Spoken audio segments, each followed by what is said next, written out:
It's funny, y'all. I was thinking the other day about when we were planning to do this, and just getting close to it, and you get all the emotions, and you're like, you're about to meet up with some people that and stay with them in a house that you hadn't been with before, to film on on a set of your new podcast, and it's a lot of emotions to take in, and so you start reflecting how did this come about, and where did we all meet, and what's the common things, so that you can know that we gonna be alike, right? And so you get there, and it's not that you want to be alike with somebody, but you just want to feel like you feel a part and you fit in, and so you don't know how the pieces and parts are gonna go together. But when we came together, it was like it all came together just right. And then we sit and we commune, and then we figure out what we all have in common, and one of the main things is cannabis. Like, our love for cannabis is so strong, and our passion for it, right? And I know for myself, my passion for cannabis came through my own battle with anxiety and depression, and just not liking the way the medications made me feel, but knowing that I needed something. I needed something because I couldn't do it anymore. I was so burnt out in my career that I was searching, and in my search, I found this lady in California, right? And I'm like, I found this lady in California, and I'm liking what she's doing because I'm watching her online, and I'm trying to figure this shit out, right? I'm trying to figure this shit out because I'm going through something. And that's when I found Sierra. And she was online educating women and nurses about cannabis. And I was like, this is dope. I love what she's doing. And I wanted to know, how can I do this? And so that's kind of like where our relationship started, and what brought me to share your shit. So cannabis is the thing. And so what y'all gonna see? What y'all doing? Well, as a nurse practitioner, I feel like I've seen so many people on opioids, and their dose gets higher and higher and higher, and it doesn't help. You see cancer patients on all these medications, wasting away. They can't eat. They can't do anything. And I can remember doing home health, like deep in the country. I had to drive all the way out of nowhere. I'm like taking pictures of license plates to make sure my husband knew where I was. And this old white guy, he was there, and he lit up his marijuana, and that helped me. And he's like, I hope you don't report me. I said, I'm not going to report you. If it's helping you feel better, use it. And I have seen patients get on cannabis and lower their anxiety medications, or off them completely, or off pain medicines completely, or even reduce their antidepressants. And it's an amazing plan, and it gets so much pushback, especially in various states. And I'm in Florida, and it's such a big fight to make it recreational, or to even allow anybody else besides doctors to certify. But I see patients do better with the plant versus increasing their doses. Bless you. So in your state, in Florida, y'all can't, they don't allow nurse practitioners to certify? No, just docs. Just docs. Mm-hmm. And so does that mean that you can't get your... It's medical. Would you be able to get licensed in other states because you are NP, right? Right. So you be able to get a license in other states and then do it like virtually, like these, like say these telehealth companies that do the recommendations, and I know... And that may be a little bit of a gray area. because Okay. I If you don't have physically the live. compact nursing, Yeah. Yeah, but I'm talking about like, compact, your compact, do they have compact NP, right? Right. No. They do have. I do have You a have compact RN license, but you have to get like your MP license. For each It's, state. it's easier State. to get your MP license in the compact states, but you still have to apply.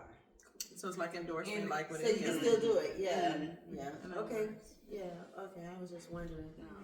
Well, for me, I entered into the cannabis industry. You know, they tell you that your license is your livelihood, so I never bothered to try and consume during nursing my periods of of nursing. And I remember working at a home health company and taking care of these two twin babies who had developed seizures after their second set of immunizations.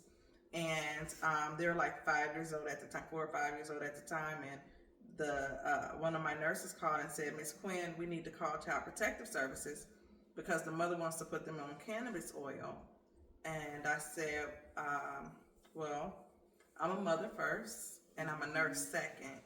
I said, and if the doctor recommended it, then who are we not to? They've been on 12 different, damn near 20 different anti-seizure medications since they've been on our case. So with that being said, I'll remove you if you feel uncomfortable, and I put another nurse on. We observed it. The mother used the cannabis oil along with, like, when she would make their breakfast, scrambled eggs. She would use some coconut oil, the cannabis oil, and scrambled eggs and oatmeal, put it in her oatmeal. Well, one of the twins, her seizure stopped immediately. And these are children that were having tonic-clonic seizures every 15 minutes. They had helmets, they're in school. We had 24-hour nursing care all around the clock. And the second baby, her seizure stopped about 3 months later.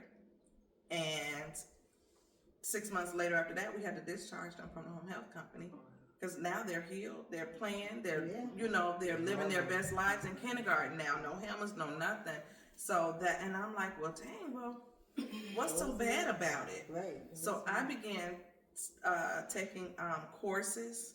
I went to Oaksterdam University and in Oakland, California, and they taught me about horticulture. They talked to me about the different strains and what each strain did with different diagnoses. And the farmers, I developed a connection with the farmers, and they would just give me these big contractor bags full of weed. And I would take it and I would take it back to Southern California. I would sell it to the dispensaries. I then ended up getting my own dispensary out there in Southern California. And I'm like trying different things, just trying to make up different balms, different oils, because I'm seeing the difference. Me and Sierra were travel nurses, and the only thing I could think of is, it is for the nurses, it's our duty and our job to be able to teach people about proper consumption, about proper dosing, because all people know is to smoke a blunt or eat a whole brownie and be tweaking. It's not even about that. If you take it medicinally, if my father, he used to have the shakes really, really, really bad. And I said, well, I'm going to do a trial. And I came home and I gave him some marijuana oil. I said, Dad, I know you might be high for a little bit, but I have to see. My dad wasn't able, his handwriting, penmanship was like this anytime he went to sign anything. I said, I want you to take this every 4 hours, and I'm gonna monitor you from Friday to Sunday. By that Sunday, he was able to write a full paragraph. And I said, it works. Me and Sierra did a nurse symposium or something, and we had people come from everywhere talking about their cancer being gone, their neuropathy being gone. Like, one thing I learned is, if you got high blood pressure, I'm not getting ready to tell you to go smoke a blunt. If you got liver failure, I'm not going to tell you to go eat an edible because you may not be able to metabolize it correctly. So you have to know what is best for you if you're going to do it medicinally, because at the end of the day, everybody who consumes does it for a reason, whether it's to make you laugh, you know, whether to make them, you know, eat or whether it makes them just calm down and chill. That's where your indicas come in at. Their sativas hype you up and give you, you know, nice energy and, you know, helps you to focus. So that's, you know, that's how I entered into the cannabis industry. I saw too much good out of this plant, you know, that they turned into the beast out here. So we'll talk about that on another episode. That's right. Okay, so the way that my name is Ebony, by the way, and the way that I entered the cannabis industry was my cousin actually opened up a CBD store, right? So I went to her grand opening, you know, just to support her or whatever. And when I went in with the mindset like, these are drugs. If you do CBD or if you smoke weed, you're gonna be a crackhead, you're gonna be a drug addict. You know, those are the people that we see on the streets. That was what I really thought. I know that's still as hell, but I'm just telling you, that's what I thought. And so, but I said, since it's my cousin, I'm gonna go ahead on and just try it. So I bought some gummies from her. I bought the gummies, and now at this time I'm a travel nurse, so I was on an assignment in Texas or whatever. And me, like I've been to works or whatever, but I could not sleep. So I would take sleeping medicine, I would take anxiety medicine, depression medicine. Well, I said one night I'm gonna try these gummies. And when I tried those gummies, that was some of the best sleep that I have ever gotten in my life, right? And so then I was like, where I live is nowhere to get anything like this. There's nowhere you can get CBD or THC, other than the gas station. And of course we don't trust them. So I was like, you know, hey, maybe we should have a store like this, you know, they're gonna sell CBD or whatever. And so I said, well, maybe I started. So I opened up the store. I did all the research or whatever because it was during the pandemic. So I was just working 7 days a week, no days off. And when I was working, when I was at work, when I wasn't passing my meds or doing patient care, then I would be studying, like, so I can learn what is CBD, how do I enter the industry. And that's actually how I met Sierra, that's when, what was that called? The Future of Cannabis Nursing. We used to be on Clubhouse. That's when Clubhouse. During the pandemic, you know, we met on Clubhouse. Because I was just going in a room, I saw the word cannabis or nurse, I was going to all of it. I wanted to learn about it or whatever. So just learned about it, and then once I opened the stores, people started coming in. It started actually helping people. And I'm like, oh my God, like, it excites me. Because even though I'm a nurse, and y'all know y'all nurses, I love y'all. I don't believe in all that medication the doctors give. I just don't believe in it. I believe that there are other methods that go take money away from Big Pharma. So that's why they don't really want to, you know, release it. But I believe in herbs, and cannabis is a herb. Shrooms are herbs, you know. And I can speak for myself, like shrooms, cannabis, tea, herbs, all of that I don't take prescription medicine. I don't take it at all.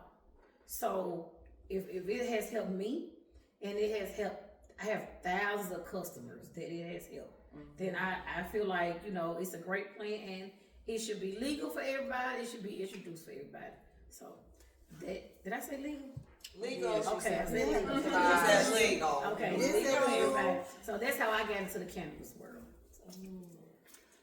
For me, it was just, I mean, I've been surrounded by cannabis my entire life. You know what I'm saying? But I never, because I was a nurse and I was a travel nurse, just like Tracy said, I never thought about using, I mean, everybody around me did, but it just never was my thing. I'm the same as Ebony. I know I'm a nurse, but I'm not a pill pusher. I'm always trying to find something, some alternative, natural alternative. And so for me, it was about education, trying to learn about the industry. And one day, I mean, I didn't even really do a lot of searching on like social media, maybe a couple of times like on my computer or something like that. But just one day I was scrolling on Facebook and Sierra popped up on my timeline. And I was like, myself. I said, Lord, is it playing games with me? Like, wait a minute. Nobody knew that I wanted to learn about this. Why would it? I never said it out loud. So why did she pop up on my Facebook? I was like, okay.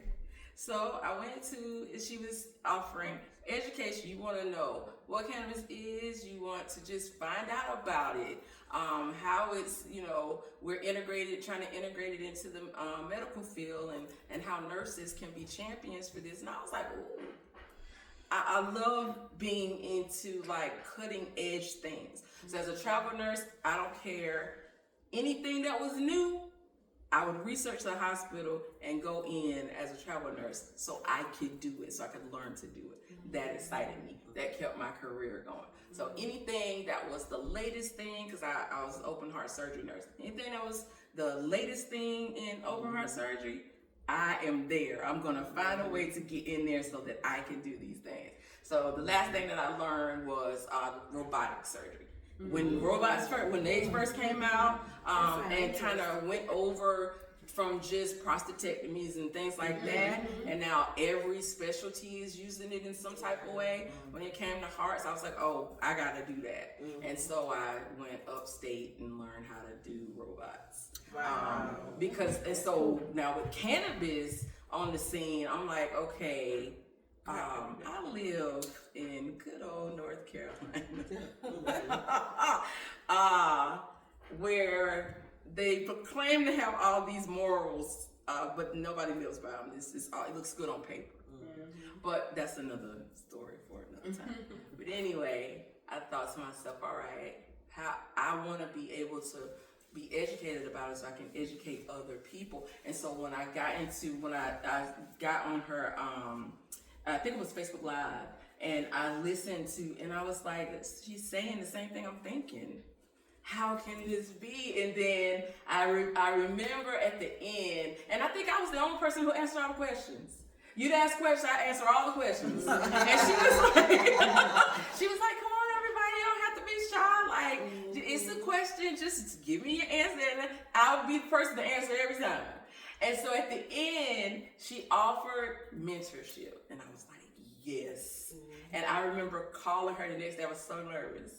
And I called her the next day, and I was like, look, I would love to be a part of it. I would love to be a part. For you to be my mentor, to find out like what this cannabis world is all about. And then enter you ladies. I didn't know that it was gonna be like that. I thought it was just, one-on-one. I'm gonna do the class, and I think I got all the way to the end of the class, but I didn't do the very last one with, starting your business, and I didn't do that very last one, but I did all the rest of the information in the particular class. But anyway, being able to listen to you guys and how you talked about cannabis and not knowing that there were so many African-American nurses like in cannabis, just in different places. So it seemed like very minuscule, because everybody's from all parts of the United States. And so you're spread really thin. And I thought this is something that I've always wanted to. I love education. I love to educate. So to educate people about cannabis and take that stigma out, because the first time you say CBD, they shut down. You're right. I mean, shut completely down. Isn't that drugs? I mean, what's your blood pressure medication? It's a drug. It's just, it's legal. What's Percocet? It's all drugs. But we're so, whitewashed in this country. It's all about the marketing and what they see and what they show. So if somebody deems, and that's another podcast. Absolutely. So if people deem cannabis as evil, then that's what the masses are going to believe about it. And then the people are the so-called stoners. They're those flower kids and those flower people. They don't care. They just they're doing it for recreation, and that is so far from the truth. The people in my life, just from the neighborhood or whatever, have the best ideas and the clearest thinking when they're smoking. Like they can think really, really deep into something, and that always intrigued me. And I thought to myself, well, how would I be on that? I never smoked anything. I never had edibles. I had never had any of that. And so, because, when you're traveling, they're going to test you on every side. So that was my livelihood. I had to work. But just to kind of sum it up, I had an accident at work where I fell coming almost to the bottom of the stairs, came down on my hands and knees like this, laid myself on the side on concrete. It wasn't a big deal. I thought maybe my knee just popped out of place. Well, no. Both my quad muscles, both my thigh muscles detached from my knees at the same time. Oh my God. So I had to have urgent surgery that evening. There were some nurses coming in. They were like, "Oh my God, like, are you okay? Can you get up?" And that's when I realized I couldn't move my legs, either one of them. And so they had to get a stretcher, took me to ED, all of that, had surgery. Well, because before pre-injury, I never took anything outside of a Motrin or something like that. If I had a headache or a migraine, I'd just go to sleep, take a nap. And then I never took medication, even though I was a nurse. So with all this new medication coming at me, pain medication, neuropathy stuff, because I'm in a wheelchair, legs in braces straight out, it's gonna be brutal when it's time to get those knees to bend again. So what kind of medication? So in the midst of all of these different types of medication, I was in the hospital several times because my body's like, what are you doing? What is all of this stuff? I was in the hospital because they thought I had liver failure 2 times. I was on muscle relaxers that what they didn't realize is that one lowered my blood pressure really low. I remember staying up all night long because I was really concerned. And when you said that earlier about your blood pressure, Ebony, that spoke to me because I remember those days of sitting there by myself, taking my blood pressure every 30 minutes. And it's running like really low, and I'm thinking, I just hope I can make it to the next morning. So they took me off of every prescription medication. Okay, well, I haven't even started. Cold turkey. I haven't even started physical therapy yet. How am I going to get through this without any pain medication or something? And that's when I started looking into CBD, something that I could take or I could use to help with what I needed help with, and I could still keep my job, But once I had the accident and then I couldn't work anymore, I don't need a job. So I just started trying everything. Like, let me try this. So gummies are my thing. Like, gummies do it for me. And when I took the gummies, I felt no pain whatsoever. I felt absolutely no pain. So it worked for me, just in that really difficult situation. And so when you popped up and I got into the mentorship and then I met all these wonderful people, cannabis kind of found me, I guess I would say.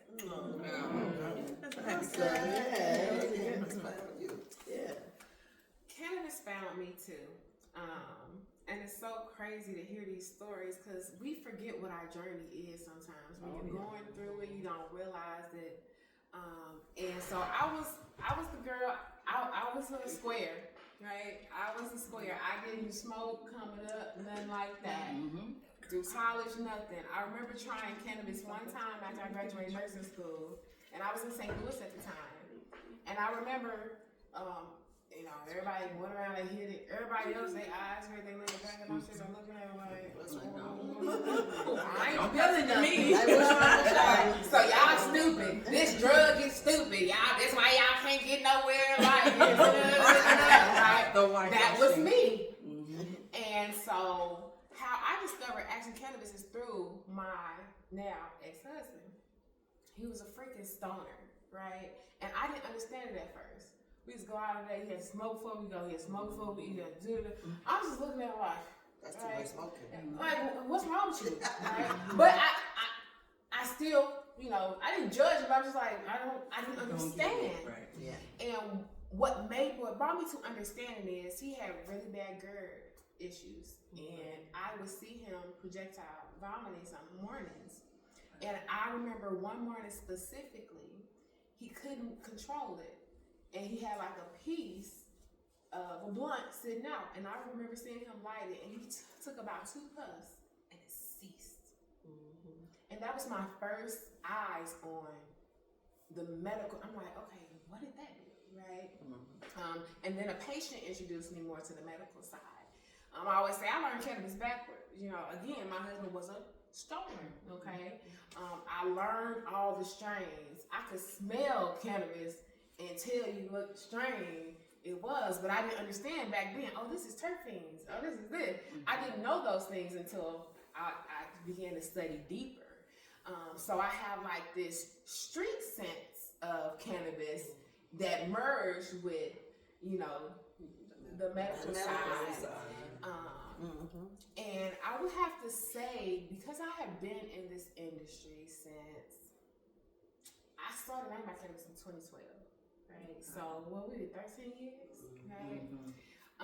It's almost a love-hate now, you know, with the industry because of how the industry has treated me. Yeah. How the industry has treated us. And, you know, I love us. I love the community of cannabis nurses, but I have to say, I'm a little disappointed with the Black cannabis nurses and showing up for us, you know. And we'll sidebar that conversation. But that was all that I wanted to do. I did not go into cannabis to teach y'all. So let me say that. But she love y'all. But that was not the goal. My goal was the patients. Again, I've been a critical care nurse is my background, but we've all dibbed and dabbed in everything. And my dibbing and dabbing in home health is what really brought it to the light. And I remember going to see patients who had like a lot of autoimmune disorders, things of that. I would have to do the 6 weeks of all these different IVIG therapies, all this different stuff. I used to say, man, if I could just get it in their veins, right? And fast forward 13 years and I'm putting it in their veins, right? It's crazy to me. But my goal was to reach the patients. And what was happening when I was reaching the patients, and because I was teaching and educating on my platforms, all the nurses was reaching out. And I'm like, what am I supposed to do with it, Lord?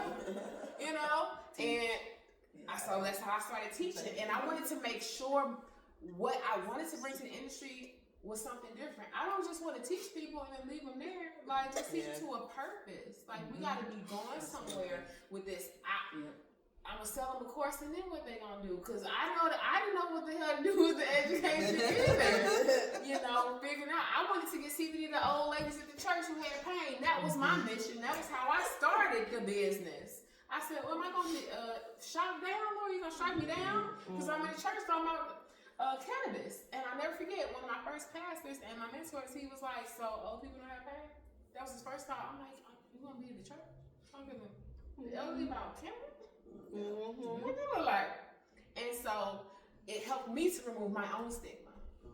And then therefore it trickled down. So cannabis, I have a love for it. I have a passion for it.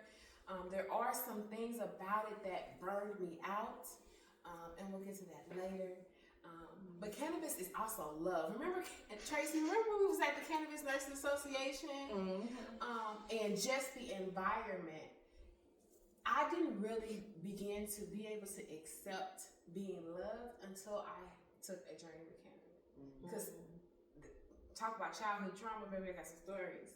So I didn't know how to accept love. I didn't know how to do those things. And cannabis helped to put those walls down. And it helped me connect with genuine people because it's a certain vibe about us in cannabis, and that's just what it is. So that's a little bit about how I entered the industry and what it means to me. Came on board, of course, into the industry via this channel here. I'll never forget looking at you. It was a group of you guys that was doing like some sort of, I think it was like a podcast. No, it was on a Zoom because one of my other nurse friends, who I won't mention on here, but's from Detroit, she was on there. But you stood out. And at the end, she offered a free, keyword, I'm like, oh, okay. She offered a free CBD 101. I'm like, okay, let me look at that. We've been around, I'm a 70s babies, fuck that. My whole family kind of involved themselves in it. I did not know the medical side, nor did I really care to know the medical side. That's just being honest. When I jumped into Sierra's class, she said something about the endocannabinoid system. And I'm like, I'm a nurse. I ain't never heard about this. I thought Drew the same in thing. A little more. Yep, I thought the same thing. continued to take her class, started learning about CBD, antiemetic. You know, I'm like, okay, what CBD? So I learned from the CBD side first and all the benefits there. I'm all natural, all holistic. That's just me. So I'm for the root work. Yes. The weed is just a benefit. Weed, cannabis, whatever you want to say. Pain is something that I would love to tackle globally. And that's because it directly affects my household. So when we started tackling the benefits of CBD and THC and what it can do for those with chronic pain, that took me to another level. So then we started diving into other ways to not necessarily even consume. We're talking about topicals, patches. And I was just trying stuff, even down to candles. I'm working out with my trainer, burning candles. That became a bestseller for me. I'm telling Sierra, like, man, all I did was have one person burn. I need more candles. So then I started thinking about the business side. So the business component found me. I wasn't thinking about it. She know I would tell her, I just need more because people are asking for it. I just need more. Then she had her affiliate program. I'm like, okay, I can jump in that too. Yeah. So I wasn't intentionally trying to have a business. The business kind of just grew out.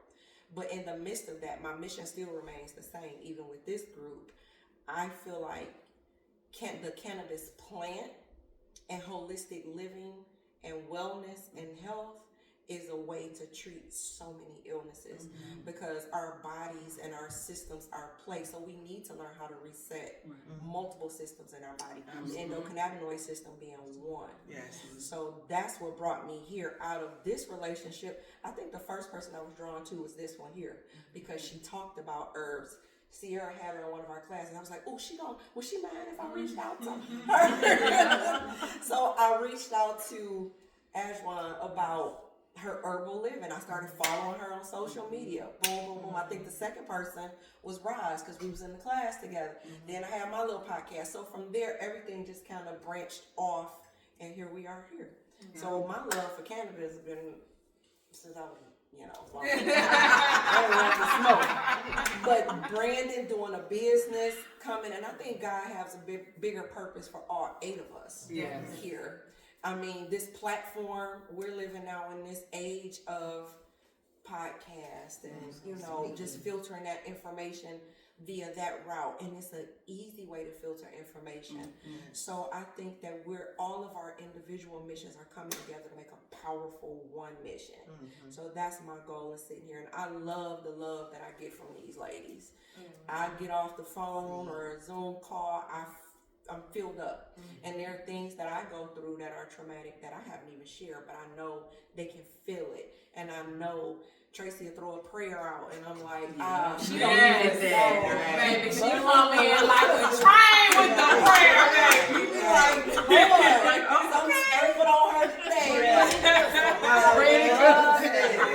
Pray us out, baby. Pray us out. If I don't know how to do nothing else, honey, I got a direct line to the throne room, honey. I'm telling you. So I'm looking forward to just bringing more forward. I'm still breaking out my little shell because I think I was an undercover smoker. And Sierra used to be like, you can do it. You can do it. That's a scary step, though. It is. It's a scary so step. y'all even seeing me talk right here. It's a lot. It is a scary step, and I hid behind CBD for a long time. One, So because of fear of my license. Yeah. And I'd be like, I do CBD. No, you know you smoke weed. But it was the But, same. you know what I'm saying? It was the same. I had somebody inbox me from my church. Oh Lord, and they might see this video. But they asked me, how do I feel to go to church? And I shared this. How do you feel to go to church? How do you feel to go to church and you smoke weed? I didn't know how to answer that.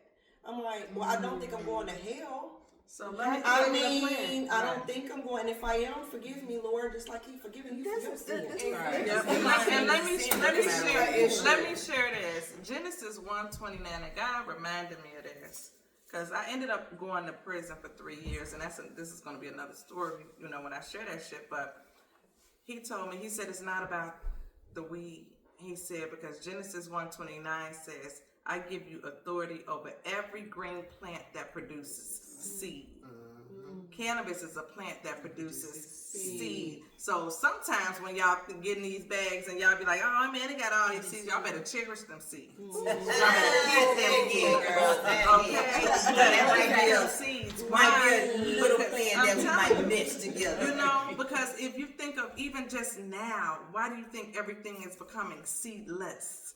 Because it's the seed that produces. It's the seed that actually grows and goes down deep. Your roots go down deep and produce good fruit. But when you take a notice, you getting these apples with no seeds, grapes with no seeds, watermelons with no seeds. What are they doing? Well, even your female, even all of the plants now that they keep cloning and ain't no seeds. They taking away the male part. They're taking away that dominant. We need a male and we need a female to produce. They're taking it away. And so you got to be conscious. And one thing I can say is you got to create your own lane. You got to create your own lane. I think we were all afraid to create our own lane because, especially up until the point where it was finally recognized by the A&A, right? Yeah. I mean, shoot, we didn't know what the lane was. It wasn't no lane. Look, we had to lay the concrete. It was no lane. It was me and Sierra out there in the mud, honey, fighting for our cannabis rights. For real. And I think we went to a conference called the Boston Nurses Club. And I was in the midst of sharing about the love of cannabis and how we need to be promoting. And right after that, did I not go to jail? Oh, wow. Right after that, I went to jail, and all the nurses that was like, who might have even thought they wanted to get into it, it scared the shit out of everybody. It made me tread lightly, literally, because of that. But once I took my power away from an employer, baby, you can't employ me, you can't stop this. So think what you want to think, do what you want to do. At that point in time, it was like, I don't care. And then the thing of it is, how many of it has it affected y'all work when y'all walked into work? I feel like for me, the hardest part, why they have it against us nurses, they don't know if we smoke the morning we come, 2 days before, a week before, because if we fat, it gonna stay in our fat cells. Am I correct? Yes, correct. Minimum 30 days. So therefore, you can't even argue the issue. We have for 30 days. So how can you say that we're positive when we're not positive? Because we might have not even touched the blood for a week. But my argument always was the fact that, especially it was very, very common in the ER. You have a nurse come in there smelling like liquor. Yeah. Oh God, yes. And they drank yesterday. And they smell like liquor. I'm like, come on now. Right. They drinking coffee that you know have something in it, right? But you're worried about if I had a gummy when I went to Vegas last 2 weeks week. ago. But listen, Go ahead, babe. when they take out the pain medicine and give it to Mrs. Smith, Right. they don't question that. No. They know the nurses who got They don't even question the nurses who are on Percocet who gotta take it to work. And they're not even competent. So what's the difference is a doctor just prescribed it for us and we turned in our prescriptions just like we did it for Percocet. So what's the difference? Exactly. And my thing is, would the white nurse have been locked up for 3 years and sent to prison I can answer for the same thing? Absolutely not. Right. And if it wasn't her specifically, it was her network and people who show up for her. No one shows up for us. Yes. Ever. That's right. Ever. Yes. You go for it. Oh, well, then I'm just going to say we all met seem like cousin Sierra. I think that Sierra was the one who brought us to cannabis. But what brought me to cannabis, it was a long time ago, being younger. You've been around it when your grandparents scared you. Oh my God, you're going to hell because it's a drug. All that stuff. I'm going to pray for you because you got demon in it, the devil. And I had more alcoholics in the family and more crackheads in my family than marijuana people. And believe it or not, I seen more people praying for the crackheads, but would sit up there and down the people that smoke marijuana. So my thing is, I have seen it as like Sierra said, I can truly attest that I have been nauseous because I have GERD really bad, and I would sometimes have migraines. And it took me to have to go smoke a blunt or a joint just so that I can even drink a glass of water because I'm consistently throwing up. So if I had to take a Zofran, put it under my tongue, would I still throw up? 9 times out of 10, yes. But because I consume with smoke, it helped a lot. So my love for cannabis is being a dialysis nurse for almost 18 years. I see a lot of my patients who are on multi-drugs that does nothing for them anymore. And it's just so sad that I see them lose body parts like every other month because of the circulation, the dialysis, the chemicals, and just everything. So every day I try to either, hey, you need an edible basket, what can we do to help you? But why? Because they're in a particular state, they can't get it. So I'm just thankful I have these ladies, because if I can get something from them to get to my patients now, if I can't even make them. So I am grateful that we have all been brought together, because I know God has a plan for each and every last one of us. Some of us are starting over, some of us are just starting, but a lot of us have stepped out of, we're still in nursing a little bit, but a lot of us have stepped in this business world so that we can educate you guys all over the world. Or for the ones who are already stoners and know what's going on. But from the medical standpoint, y'all got all of us that can help y'all. So we're just here to share that shit. And if you have any trauma, just please follow the podcast and come and share your shit with us. And one thing I found out in the cannabis industry, you have what you call these refugee states. And your refugee states is when you're legal. You have your, like, California, Colorado, where families was people were picking up their kids and bringing them to these to these states that were legal just to get treatment from cancer, neuropathy, autism, seizures. So they would have to leave their home state and go and move to a state that was legal in marijuana. And I found out that those were called refugee states. So if you are in a state right now and your family, your loved one is battling and you're suffering and you don't know what to do, sometimes you just may have to pray and ask God, and it may be time for you to pick up and move so you can get to a place where you can get your healing. No, you can look at us, because Ebony has a whole website, and Sierra has a whole website, and then you have a lot of us that we also make our own edibles. We know how to microdose, shrooms and all. So even if you can't get the help in your state, remember these 8 faces. You got all of us. We're gonna go a long way in y'all life. Yes. Cancer. For those of anybody who's dealing with cancer or family members that's dealing with cancer, the prescription that God gave me is RSO, which is Rick Simpson oil. No sugar. You got to take out all sugar. Plant-based diet. Burdock root and soursop. You can get it fresh. You can get a tea. You can get a tincture. And forgiveness.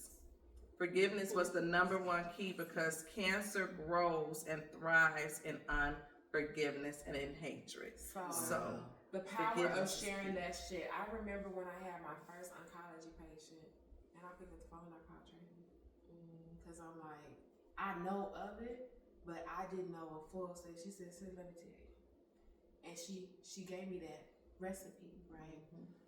I have been able to help so many people with the blueprint that Tracy gave me, right? From a young girl who was 32 who had breast cancer, right? And put her on that regimen. By the time they went to surgery to remove the tumor, there was no tumor, right? Amen. A guy healed from testicular cancer, right? Completely from this regimen. So again, that's the power of sharing. We don't know it all. We don't have to feel some type of way because we don't know it all, right? And there's so much power in the sharing. Sharing that shit. Y'all ain't gonna forget us, boy. We got a whole